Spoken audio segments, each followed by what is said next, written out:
You know, we heard about all of the hacking and the hacking of the HSE and all of the chaos that caused, and then all of the scam phone calls that people are getting. You're now getting them from 021 numbers, 01 numbers, 086s, 085s, 083s. They're telling you you're going to be arrested, or there's been suspicious activity, you know, all that kind of nonsense. None of that has gone away, and it's only getting worse. And they're saying that really, we're just going to have to live with it. But what's also happening is that there are Russian gangs now, literally taking over people's Instagram pages, Facebook pages, particularly if they're business accounts, small business accounts, and extorting money from them as well. Charlene started up a company, and I know the company because we were giving her shout-outs there over the past year or so. It's called Box of Kindness, and she set it up 12 months ago. What a first anniversary she's had. Charlene, good morning. Morning, Neil. How are you? Very well, and you have 14,000 people following your business on Instagram. It was your means of conducting business. What happened? To be honest, I think anyone listening this morning will know how upsetting it is for a business that's not a year old. We're a year old on the 25th of July, which was so exciting, Neil, because the amount of support we've had in this last year, like, I can't comprehend. It has been nothing but positive because people just absolutely love the ethos of our company and the name of our company. Where people can literally send a friend or a loved one or whomever a box full of kindness. A box of kindness can go anywhere, Neil. You know that, to anyone. And I was in Dingle for the weekend. It actually was my first staycation since Box of Kindness, because even though I have huge support with the company, as it's my company, it's nothing but it obviously you have to put blood, sweat and tears to grow this following and to get your name out there, and for obviously people to buy and come back and buy, which is the main thing. And I woke up yesterday morning in Dingle, ready to go home, and I had a few messages on Facebook from followers and my group WhatsApp saying, "Who's King Sanchez?" because my page, Box of Kindness, had been taken over by this Russian gang. Now, obviously I'm not taking this from the sky. I had spoke to a really, really nice guy, Ronan Murphy from Smart Tech, that would know a lot more. Joins me by phone, incidentally. Morning, Ronan. I'll come to you in a minute. Yeah. And basically they had hacked my Instagram and deleted everything and are still floating around Instagram. So if I can do anything today, people need to be wary that King Sanchez is essentially Box of Kindness, as they've taken over it. I'm looking at it. I'm looking at it here because I had your Instagram. You follow me on, yeah, and it doesn't say. I click on Box of Kindness and it comes up as King Sanchez X. It's got all of this Russian stuff on it. Yeah, so basically, they're saying, come to me with a business you want to hack or delete, and we'll do it. Like, absolutely crazy behaviour. And to be honest, Neil, if I can get this across to people that run businesses, like 80% of my business is, and like coming to my website, or obviously we work brilliantly on referral now, thankfully, but like a lot comes from Instagram. People they buy, and So what happened overnight now where this has moved on to money? So so when I spoke to Ronan yesterday, I innocently thought that Ronan, Tech King, no pun intended, Tech King could retrieve my page and all will be fine. That's being honest, right? So that wasn't the case. He was able to get in touch with okay, I'll bring him in at this point, shall I, Ronan? Yeah. Hi, Neil. Okay, so what did you do, or what did you endeavour to do? Yeah, so look, first and foremost, social media account takeovers are becoming an increasingly common occurrence, and I mean, they're affecting a lot of high-profile, politicians and celebrities and high-profile brands. But unfortunately, it's trickling down now. It's affecting individuals and it's affecting small business, and it's heartbreaking, to be honest. Because if you see, as Charlene has said, blood, sweat and tears she puts into building that type of following. Why would you go after somebody with 14,000? Why wouldn't you go after a blogger or an influencer with 500,000 or $250,000? They do that as well. I mean, they're different tiers, right? So there are different people who'll go after different users, and I mean, it's a commercial endeavour by these guys at the end of the day. So they're trying to extort money from Charlene to basically give her account back now. And how did that come across? We'll give us 10 grand and we'll give it back to you. How did that happen?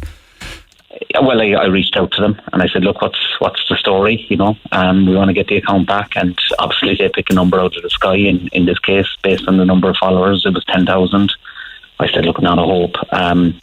And they dropped the price, and they said, look, we have a buyer for the site, which, I mean, I don't give that any credence, but we have a buyer for the site for 1,000. So I said, look, would you give us it back for 1,000? And they said we would.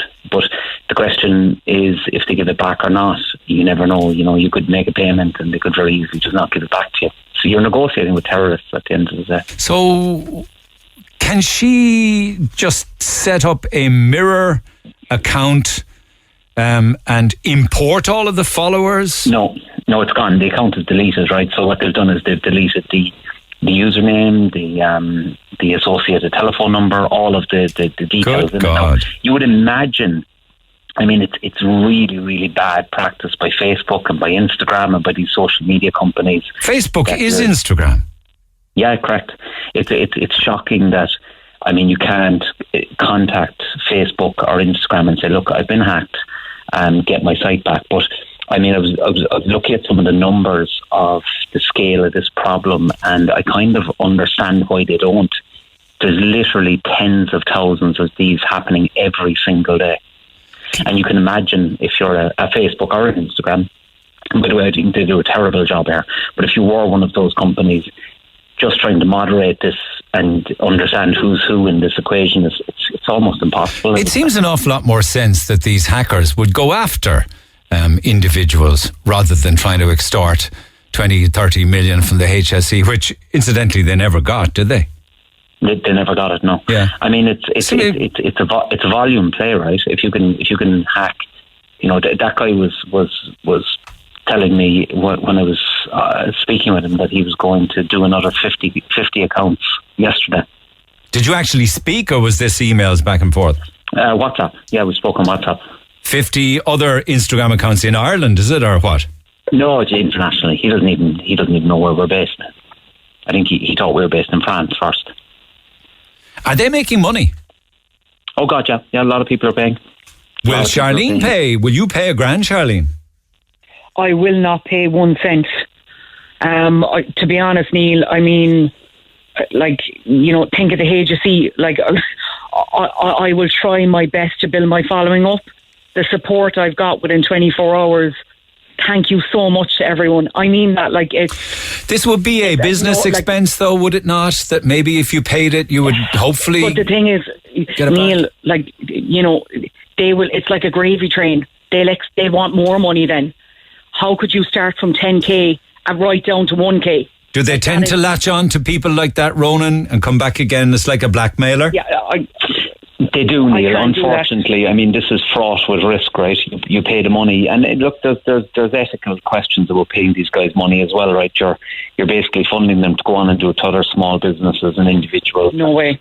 And so forth, So, I mean, it's a very brave and honourable stance that Charlene is taking here to rebuild from the ground up, and it's something you really do have to admire. I think, to be honest, the pay is the easy way out, Okay, just because this is a very important question. Can people protect their own social media accounts and platforms and businesses against this ever happening in the first place?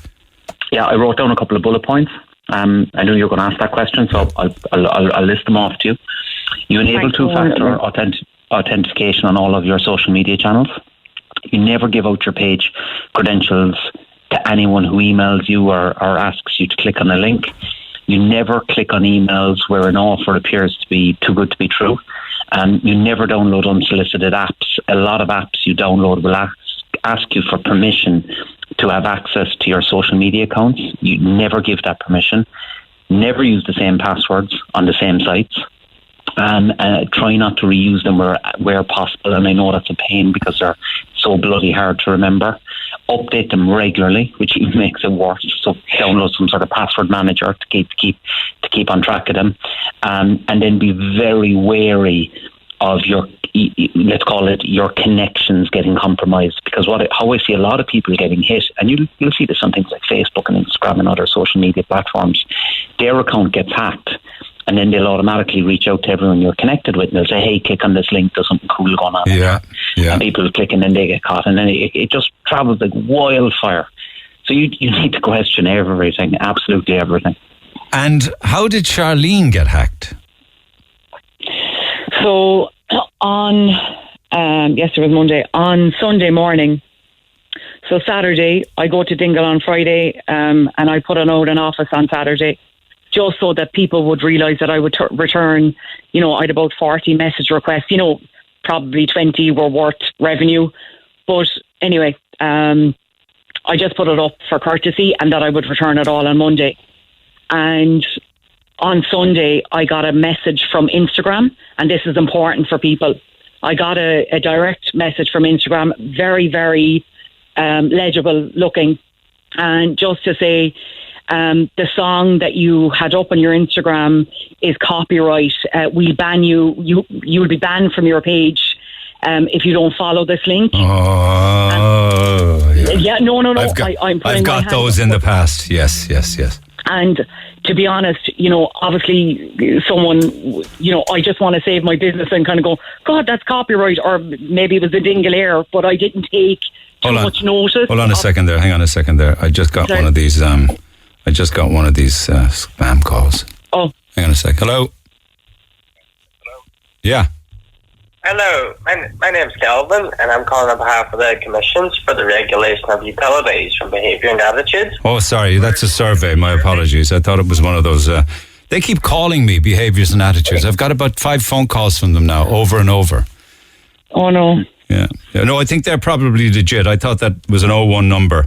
They're kind of annoying, though, at the same time. I get like maybe 5 or 10 a day now, which are the scammers telling me that I'm going to be arrested for drug dealing and stuff. But anyway, so you got this link to click for downloading a song without copyright.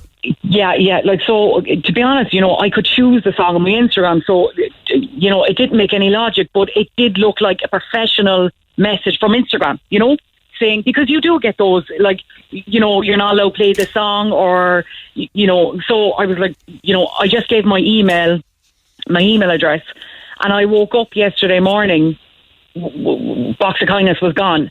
And like, to be honest, it was only when some followers contacted me on Facebook. So that's how they got and my friend saying, yeah, so, to be honest, it's 14K mightn't be much to some, but the amount of work that went into that, like, it's heartbreaking. Like, it's someone's livelihood, like, in business. And,